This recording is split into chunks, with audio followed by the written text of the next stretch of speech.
Hey there gamers, DreamcastGuy here, and these are some honest thoughts about the Xbox Developer Direct because I just watched it. It was about an hour long and it hyper-focused on 4 separate games. It had gameplay, it had combat, it had interviews with the developers, it had release dates. I'm just going to say this right up front. This was 10 out of 10. I think all the games they showed looked fantastic, and I gotta admit that my mind is completely blown because I can't help the fact that typically a much more team PlayStation, I play a lot on my PC, I play a lot on my Nintendo Switch, my Xbox has pretty much been gathering dust. This felt like Microsoft Gaming coming out and saying, hey, here's what we're up to. You can buy these games on a PS5 or buy them on the PC. Just here is why you're going to buy them.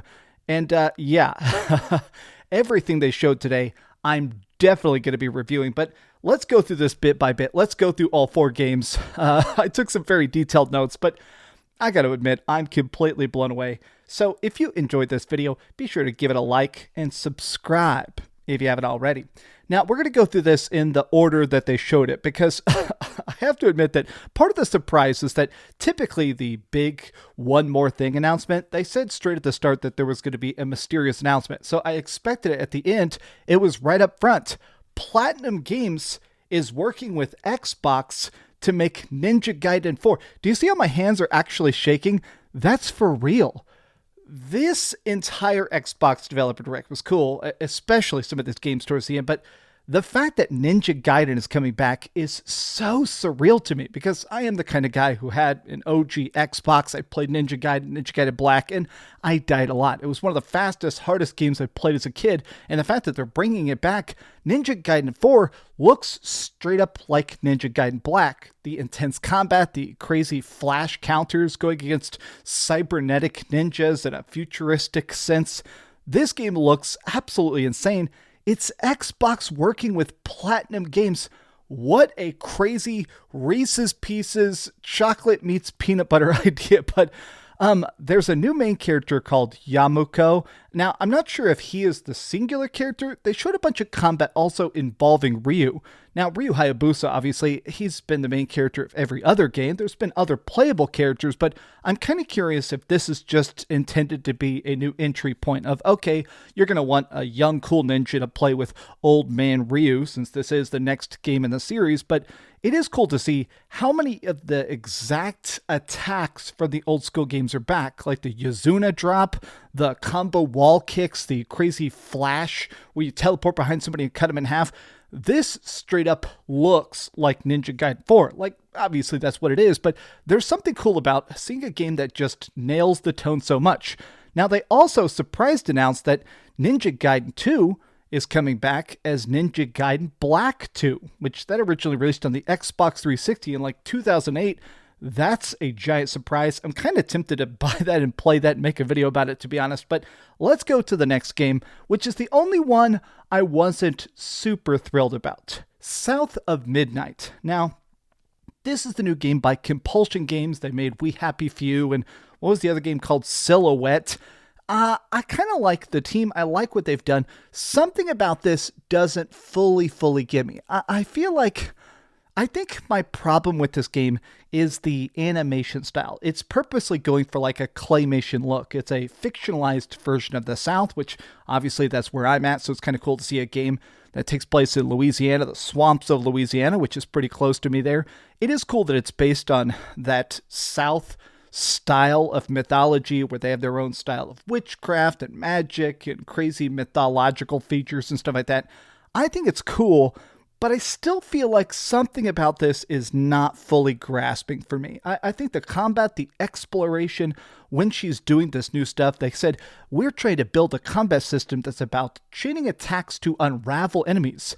We're going for the tone of Southern Gothic. And they also announced that boss fights are going to be musical. This is kind of a cool idea, but I feel like every time you replay it, you're going to get annoyed. So each phase of the fights, the music gets more complicated and the boss fight gets more complicated. So there's like a big musical crescendo as you're killing it. They said there's multiple zones. Each one has like a different spiritual figure you're trying to kill.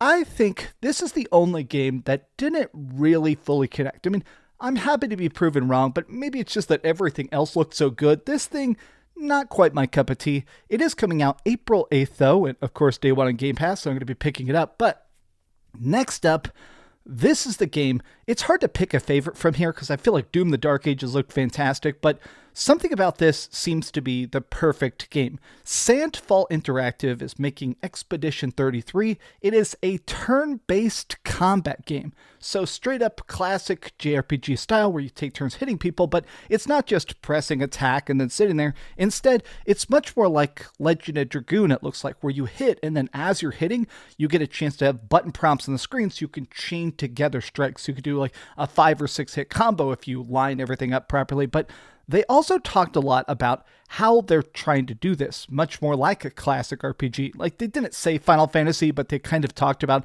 the Final Fantasy style games that sort of inspired them. It's going to have a world map. It's got a whole cast of characters, but I still have to say, more than anything else, I'm fascinated by the story of it. There's this creature called the Paintress, and each year she paints a number, and whenever it goes one number lower each year, everybody that is that age is erased. So this is Expedition 33. Every year people try to go there, to go to this big mountain island thing and try and battle her, and if they win, maybe people won't die.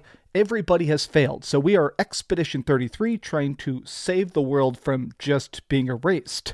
But across this, I like some of the things they said in this trailer really got me. We wanted to make characters that don't just want to live their lives, that want to live their lives and not just live longer. Each character has different elemental types as well, so there's different talent trees. Some people are more offensive focused. You can make them like glass cannons, people that are more magical. I think the fact that you can stack passives and do side quests, and they already mentioned the fact there's going to be optional super bosses, which is one of my favorite things in Final Fantasy. Expedition 33, this looks insane to me. This looks so insane, and it's going to come day one to Game Pass, coming out April 24th. I hope this is also coming to PlayStation 5.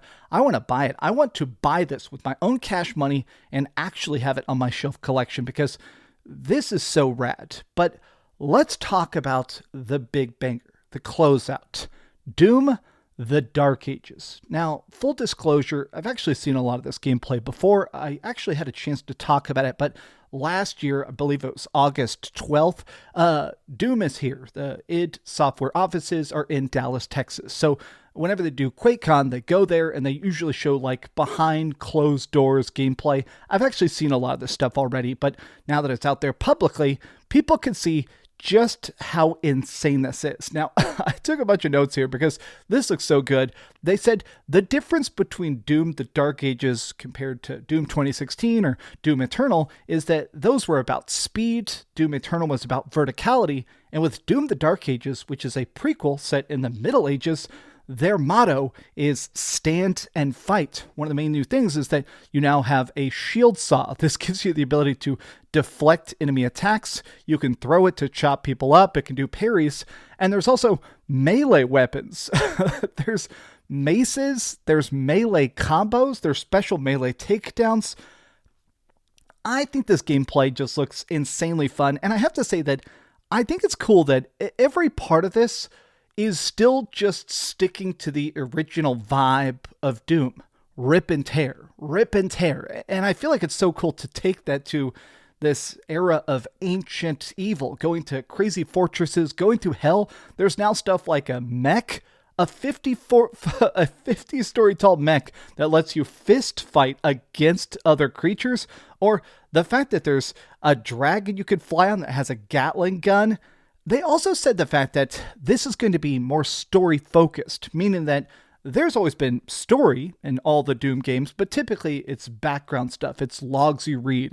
It's optional content on an external website or in the data logs and stuff. Here, they showed the fact that it's actually going to be in the cutscenes themselves. They're actually just going to say, hey, here's the plot. Here's what they're trying to convey. And I think that is interesting. I am super curious because they said because this is a prequel, this leads directly into Doom 2016. So they said it's perfect for newcomers, but also new people can love it.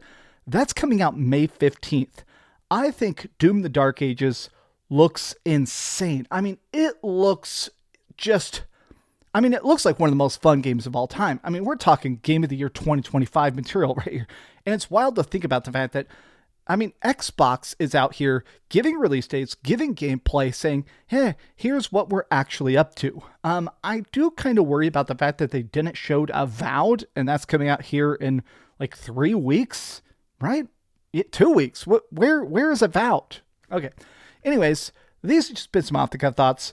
Overall, I would give it a 9.5 out of 10 or a 9. I mean, I legitimately had that much fun, but what did you guys think about the Xbox Developer Direct? Tell me your thoughts in the comments down below, and if you enjoyed this video, be sure to give it a like, subscribe if you haven't already, and please keep dreaming. Thanks so much for watching that video. If you want to see something else, you can always click this link to see what I put up last, or, subscribe and see what's coming up next. Also, I promise that whatever I do, it'll try not to suck.